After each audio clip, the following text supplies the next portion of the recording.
Just know he was a good man. He cared about his family, and he was a hard worker. Flowers and candles are now outside the Deep Ellum Club La Tardiata for 26-year-old security guard Joseph Gray. Also outside, a sign that reads, "No guns allowed in." I know I'm the oldest, but he was my little big brother. And it just hurts that he's going over gun violence, doing his job. I hate that he was even a security guard. Early Wednesday morning, Fox 4 cameras captured 23-year-old Detorius Tarver on the club's curb in cuffs and under arrest for murder. According to a newly obtained arrest affidavit, around 12:30 a.m., Tarver got into a fight with people inside the club.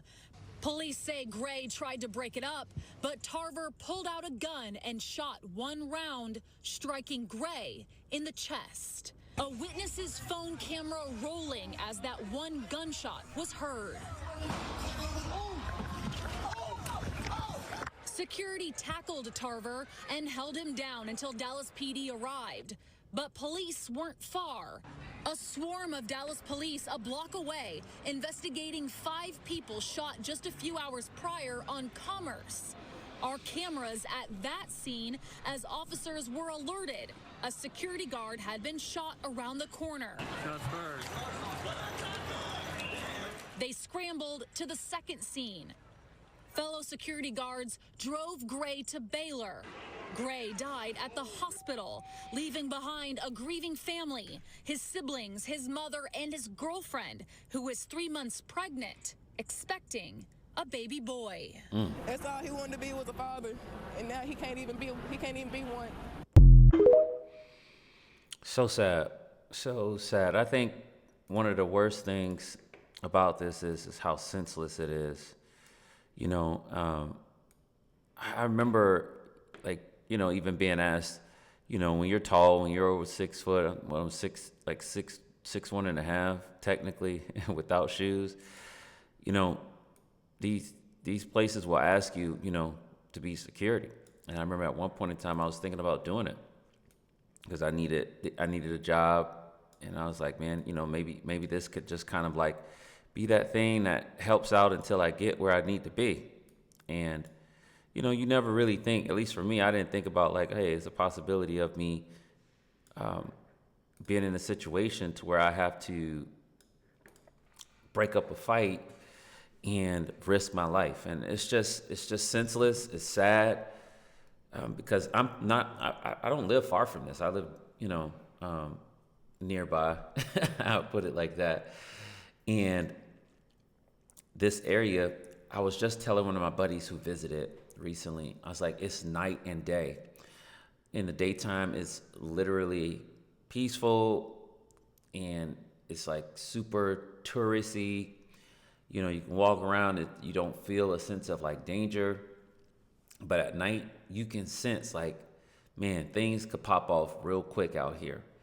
And I don't think like, you got to remember at nighttime, you know, there's some alcohol, there are drugs being used, and it's a party environment. And I've been out there at night, and it just kind of depends what pocket you're in and the environment of those spots. But it just seems like it's just like people are just on edge. It's weird. And even though I've never been in a situation to where I felt like, oh man, something's going on, I'm telling you, like when you're there at night, the environment, it just has that energy about it to like, man, something can go wrong at any second. And it's just sad that it ended this way. This guy's doing his job, and unfortunately for him and his family, he lost his life in a senseless manner and just trying to break up a fight, you know, trying to make some money as a son on the way. Son's never going to know his father. A girlfriend who's going to be, you know, a single mom. It's just senseless and sad. And this area is known. And I hadn't heard anything bad about it lately, you know, other than maybe a couple spots closing down here and there, but hadn't heard of anything violent happening. Oh, actually, now that I think about it, there was a stabbing. That might have been this year, either this year or the top or the end of last year. But there was a stabbing recently that happened out there. It might have been a deadly one too. I don't know. But I hadn't heard anything since then. I know that sounds bad, like I'm desensitized, but like it can be known to be a bad environment, but I thought it was getting better. There's another guy who reported on this. He gives some attention to like the actual scene. You can see like the blood and all of that, and then you can tell like just there's a different environment. He's out there during the day covering it, and it's just you don't see much. It's not. You don't get that feel for how bad it is because it's literally, like I said, night and day. When daytime, touristy, he's walking around as peaceful. At night, especially around about 10 o'clock, you could feel and see the shift.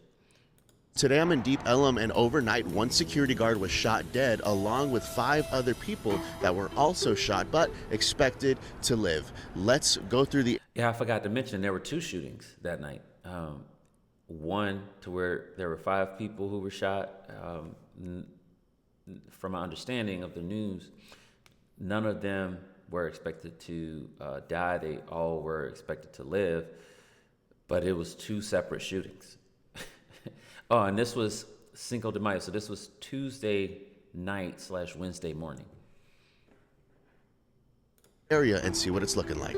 And this is absolutely heartbreaking. You see the all blood the trail blood stemming from Commerce all the way down across Main and to Elm Street. Now, all of this took place during the Cinco de Mayo festivities, which brought a large sum of crowds on a Tuesday night for this to transpire. Just violence within the Deep Ellum area. And you have to remember, Commerce, Main, and Elm Street are all very interconnected and right next door to each other. Now, Commerce is right behind me, and I'm already at Main Street, and Elm Street is where we're headed to next. And this is only about a 3 to 4 minute walk with everything being so tied in. And as devastating as this is, you can see the blood trail wrap right into Elm Street.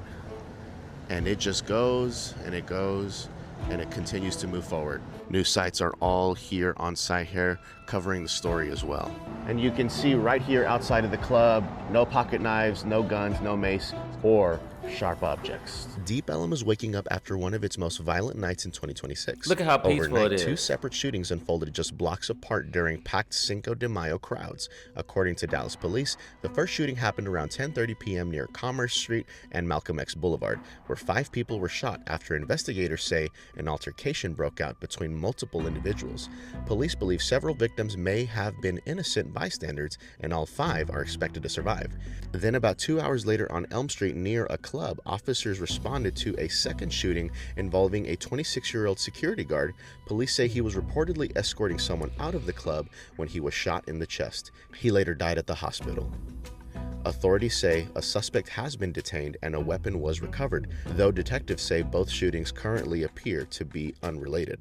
The violence temporarily shuts parts of Deep Ellum down overnight as investigators worked on both scenes. All that blood. The incidents are also adding to ongoing concerns surrounding late-night violence in Deep Ellum throughout 2026, as Dallas police and private security teams continue increasing patrols and surveillance efforts across one of Dallas's busiest nightlife districts.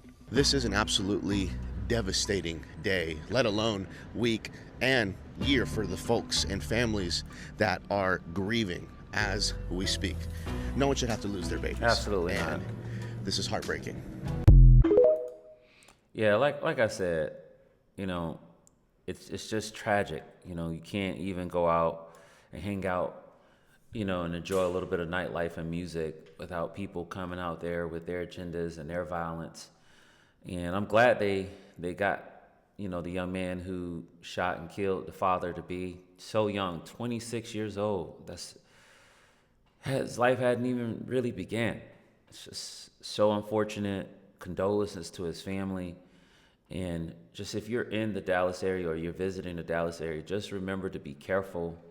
The violence is not only is it senseless, it's beyond, controllable.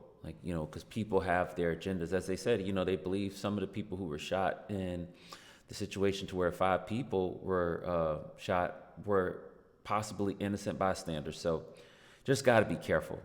Got to be careful. And it's just senseless. And I think what makes this so surreal for me is 2 reasons. Like, one, I mentioned before, I was asked to do security. And for the most part, you just look at doing security, you're standing out there just, maybe outside the spot or inside the spot, and you're just standing around making sure, just people aren't getting out of hand, but you're not expecting, to break up a lot of fights or anything like that from what I was told. And plus, I wasn't, like, to be honest with you, I wasn't going to do security in this area. It was in a more upstanding area, to be honest with you, but still, anything can happen anywhere. And then the other thing, what makes this surreal is I've been in this area of Deep Ellum. I like the Deep Ellum area. I actually thought about living out there, and it's just unfortunate that this violence is plaguing the area. It has a lot of potential. There's some nice businesses out there, restaurants, but you let people with nothing to lose, or just no self-control, or who are just rambunctious, don't care about others, don't respect others, you let them out in certain pockets, it's going to get wild. You get, especially with alcohol, drugs, and rowdy music, it's going to be a mess, no matter who the people are, no matter what they look like, men, women, white, black, Hispanic, it doesn't matter. Young or old, it's going to get rambunctious. So be careful out there. Y'all let me know what y'all think in the comment section, and I'll catch y'all in the next video.